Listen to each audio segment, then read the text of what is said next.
Alright, what is up guys, it's Storm back here with another video, and in this one, I'm going to be doing a top 10 of the best arcs in all of Naruto. So, let's just jump right into this. Alright, to start things off with number 10, we have the birth of the Ten Tails Jinchuriki arc. Now, the birth of the Ten Tails Jinchuriki arc is a messy, chaotic fight scene, where the 4th Shinobi World War is at its most dramatic. Obito is defeated, Naruto and Sasuke combine their incredible powers to launch a massive attack, and Guy goes toe-to-toe with Madara in one of the most unexpectedly epic fights in the entire series.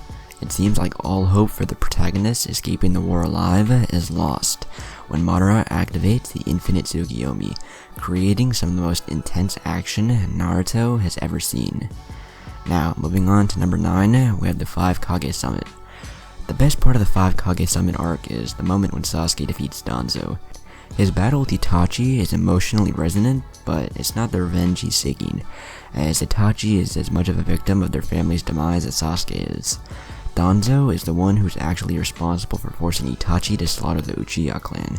He claims he did so for the safety of the village, but he really just wanted power for himself.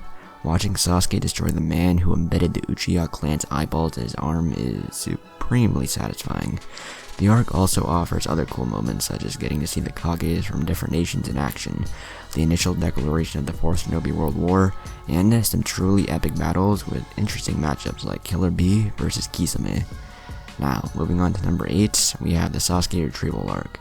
Now, throughout the series, one of Naruto's driving forces is his desire to rescue Sasuke Uchiha from himself. The Sasuke Retrieval arc is where that motive first develops. Before Sasuke left Konoha, Naruto viewed himself as a rival, though also as a friend. In this arc, Sasuke agrees to receive training from Orochimaru, who offers assistance assuming he'll eventually kill Sasuke and transfer his own consciousness into the boy's body. Naruto and his fellow ninja attempt to bring Sasuke back to the village, but utterly fail at doing so. Not only is this failure emotionally devastating, it also proves this is a show where the heroes don't always succeed. Alright, now moving on to number 7, we have Kakashi Gaiden. Now, Kakashi Gaiden is the arc where viewers get to learn what Kakashi meant when he told Sasuke everyone he cared about had already died. In this arc, Kakashi's teammate Obito is crushed under a rock, and gives Kakashi his Sharingan eye under the assumption he'll soon be dead. However, Obito ends up being rescued and nursed back to health by Madara, who uses the opportunity to try to recruit him to his cause, which involves destroying and resetting humanity. Madara succeeds in the cruelest way possible. He forces Obito to helplessly watch as Kakashi kills Rin, Obito's former teammate and first love. Seeing an ancient villain manipulate a little boy and indirectly murder a little girl is harrowing, but it sheds light on the villain's motives. The brutality of the anime's world and Kakashi's tragic personal history is really, really dark, but also at the same time, pretty damn good to watch.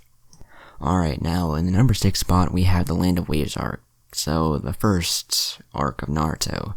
Now, the Land of Waves arc details Team 7's first mission of any real consequence.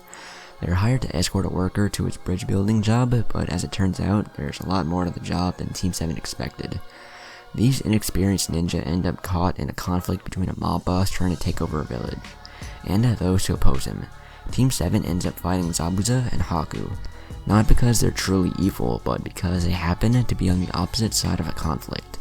This arc shows viewers exactly how politically messy things are going to get in Naruto.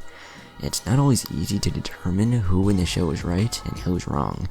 It also features 2 of the most painful deaths in the series, Zabuza and Haku. Now, in the number 5 spot, we have the Akatsuki Suppression mission. The Akatsuki Suppression mission arc forces on 2 members of the Akatsuki, Hidan and Kakazu, in the fight to defeat them. When Team 10 attempts to take them out, Asuma ends up dying in the process. While this doesn't come as a total shock, thanks to the episode's spoilerific title, Asuma Dies, it still packs a punch. In what follows, Asuma's loved ones mourn his death, and Team 10 fights to get their revenge, using a plan designed by Shikamaru to take down Kakazu and Hidan. Well, with the help of Kakashi and Naruto, of course. So, let's just move on to number 4. Now, in the number 4 spot, we have the Chunin Exams. pretty sure like that all of you expected for the Chunin Exams to be on this list. Now, the Chunin Exams arc is one of the most well-regarded arcs in all of Naruto.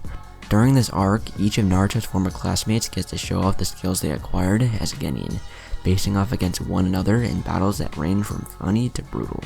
Naruto wins his fight against Kiba with a well-timed part, but Neji nearly kills his cousin Hinata. It's a great arc with just the right amount of tension, balanced with an ample dose of laughs. Now, we can't forget about the best fight in this entire arc, Rock Lee versus Gaara. I just had to mention that. So, in the number 3 spot, we had the Fated Battle Between Brothers arc. The Fated Battle Between Brothers arc will make even the toughest, most hardened anime fans shed a tear. This arc, which depicts the final battle between Sasuke and Itachi, is utterly devastating. At first, it seems like Sasuke is finally getting the revenge against his older brother he's been seeking since the beginning of the series. However, while Sasuke is ultimately able to kill Itachi, the victory feels hollow, especially after he finds out the terrible truth Itachi was hiding. Itachi didn't want to slaughter every member of the Uchiha clan. He did it because of Konoha, when they offered him an opportunity. More specifically, Danzo, because, he's just a slimy piece of shit. He could do the deed himself, saving his own life and the life of his younger brother, or Root would kill the entire clan. When Sasuke learns this, it's too late to reconcile with his once beloved brother. Itachi is already dead. All Sasuke can do is direct its fury on to Konoha that put them in this situation. Now, let's move on to number 2. The Tale of Jiraiya the Gallant. Aside from having an amazing name, the Tale of Jiraiya the Gallant is also one of the more touching arcs in the series. Prior to this arc, Jiraiya wasn't a very well-developed character.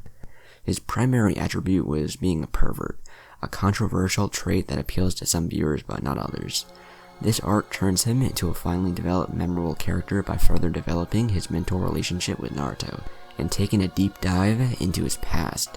It depicts a time he raised 3 orphans for months on end, training them to defend themselves in a war zone before returning home to Konoha. The arc shows both his kindness and the consequences of not doing enough. Jiraiya eventually has to lead those orphans, and their subsequent suffering turns them into enemies of Konoha in a later arc.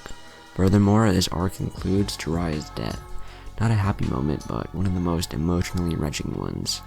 And finally, let's move on to number 1, the Pain Invasion arc. The Pain Invasion arc is considered one of the greatest parts of Naruto Shippuden. There are a few moments where the animation gets a little funky, but it contains some of the most important moments in the series' history. This arc sees Pain and his lackeys invading Konoha, reveals a devastating tale of Kakashi's father's suicide, and shows Hinata confessing her love for Naruto and fighting on his behalf. What's more, the titular protagonist really shines in this arc. Naruto is able to understand Pain's motivations and sympathize with him, even after all the damage he's done, but the hero still holds him accountable for his actions. And for the first time, the former outcast is finally hailed as a champion, making this one of the most emotionally satisfying arcs of all time, and everyone finally recognizing Naruto, and seeing him as the hero of Konoha. Alright, so hope you guys enjoyed this video. If you did, be sure to leave a like, comment, and subscribe. Also go subscribe to my other channels, the links to those will be down in the description below. Also go follow me on Twitter and Instagram, the links to those will be down in the description as well. And yeah, I guess I'll see you guys in my next video. Peace.